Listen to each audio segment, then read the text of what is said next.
This is Moshe coming to you from Israel and the Galilee, where I live, with the evening update. The dogs are barking, and we have to put up with that. They think everybody that walks by the house is a Hamas operative or something. We've been bombing Hamas avidly. Hold on. Beulah, move now! Move! Move! Move! Move! Sorry. The situation hasn't changed much since my last update. We do know now that Iran is staging troops in East Syria. This is a few hundred miles away from the Israel border. Move, Beulah, now! Move! So they can deny that they're there for reasons of attacking Israel. They might be there to attack the American bases in Syria, which is in eastern Syria, is where America is, Turkey is, and other countries over there operating. It would take them quite a while to mobilize and come up against Israel. They could easily be attacked while they deploy to the border with Israel. The aircraft carrier group from America should be here, I think, tomorrow night.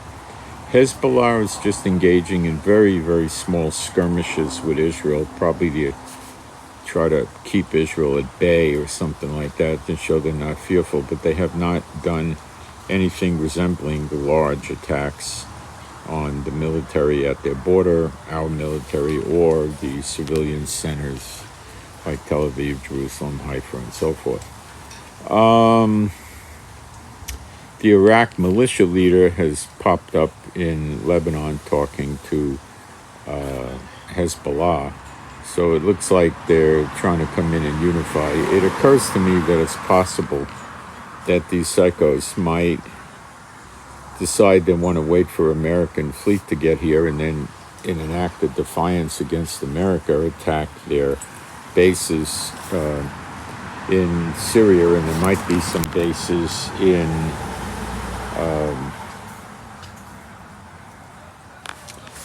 Iraq as well that America has. America's continuing to fly in cargo planes full of military equipment for us. Nobody's telling us what's in there and why should they. We don't know how many planes America has in Israel, but this has irritated the radical terrorist Muslims around the Middle East that America's actually trying to help Israel. We have not yet invaded Gaza, but they're announcing now they're ready to do it.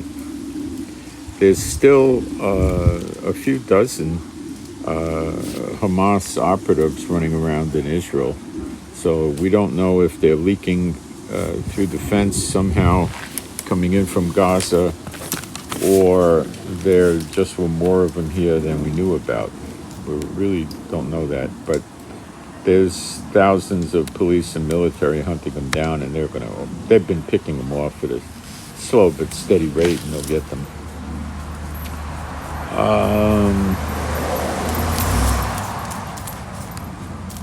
What else is going on?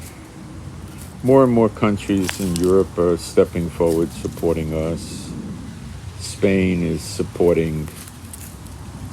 I think Ireland are making statements to continue funding the Palestinians, Hamas, and so forth. It's ridiculous, but they are.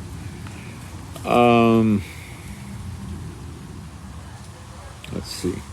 So it's rather quiet in Israel right now. Up right near the Lebanese border, a lot of people have evacuated.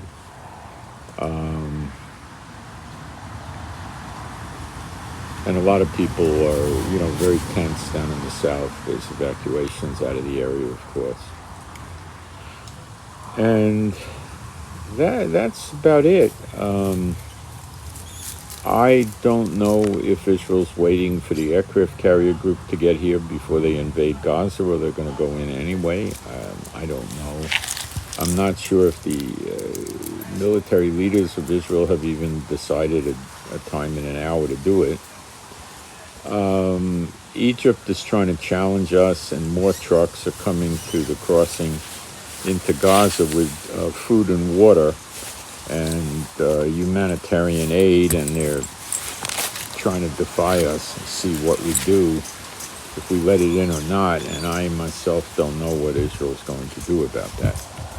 I think the big thing is the electricity stays off, and Egypt can't do anything about that. I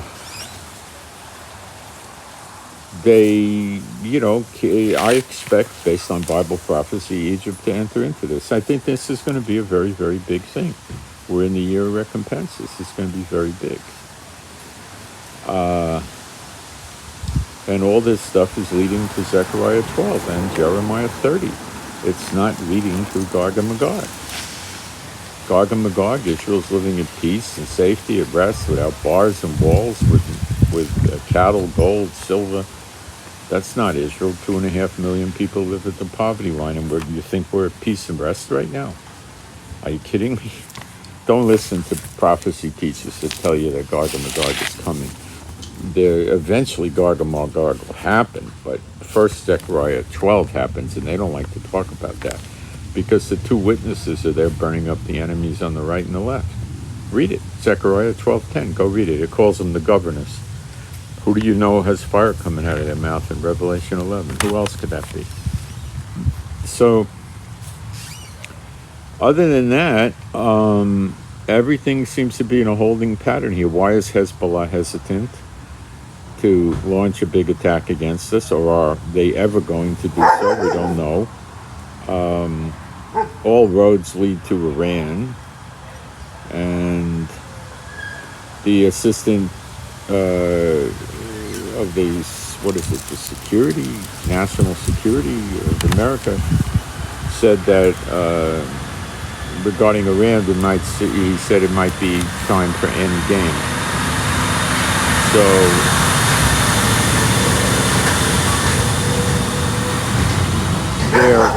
what they're saying is it could be time to hit Iran. Iran's responsible for all this stuff. That's about it. Rockets are very light and sporadic. They did about 60 or so into Ashkelon earlier. And then they tried to have, or they did have, some of their Hamas soldiers do a beach landing. Ashkelon's very close to Gaza, so they could have gone out in boats or something, rubber rafts, and gone on to the beach into Ashkelon or something like that, but they won't last long. They could have done that while everybody was in shelters during the attack, but they'll get rounded up. It's not going to go anywhere. I haven't heard of them running around attacking citizens or anything like that, so they might have got stopped right away. I'm not sure. And then I read our Navy boats were shooting missiles or artillery or whatever they were shooting at the port that Gaza has, run fishing boats and stuff. So they're disabling that port so that doesn't happen again. And I'm expecting the fleet to show up by Israel tomorrow night, but it could be tomorrow afternoon, I don't know.